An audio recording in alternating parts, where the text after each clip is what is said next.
Pre-cooling with Pocari Sweat Ice Slurry. At 0 degrees Celsius, a gram of ice absorbs about 334 joules of heat when it changes into water at exactly the same temperature. Raising 1 gram of liquid water by 1 degree Celsius in comparison requires only around 4.18 joules. The heat absorbed during melting, known as latent heat of fusion, equals the amount that would raise an equal mass of water by roughly 80 degrees Celsius.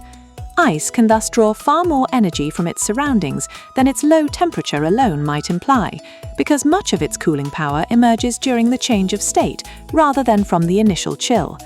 Amid Japan's continuing severe heat in 2026, athletes and outdoor workers must limit the heat their bodies absorb before strenuous activity begins. An ice slurry, a drinkable mixture of fine ice particles and liquid, can bring much of that cooling capacity inside the body for pre-cooling before exertion. Pocari Sweat Ice Slurry contains tiny ice particles suspended in a drinkable liquid and has the same electrolyte balance as standard Pocari Sweat.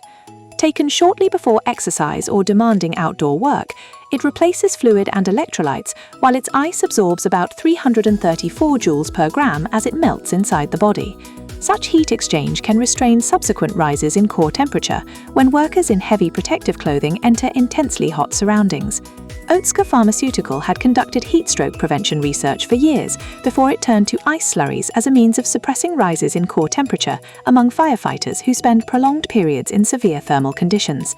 Although many ice slurries are prepared with dedicated machinery, the unopened pouch can be stored as a liquid at room temperature and transformed into a flowing mixture in a household freezer. Refreezing the pouch after its contents fully thaw recreates the fine ice particles, so a temporary change of plans does not necessarily force the owner to waste the remaining drink.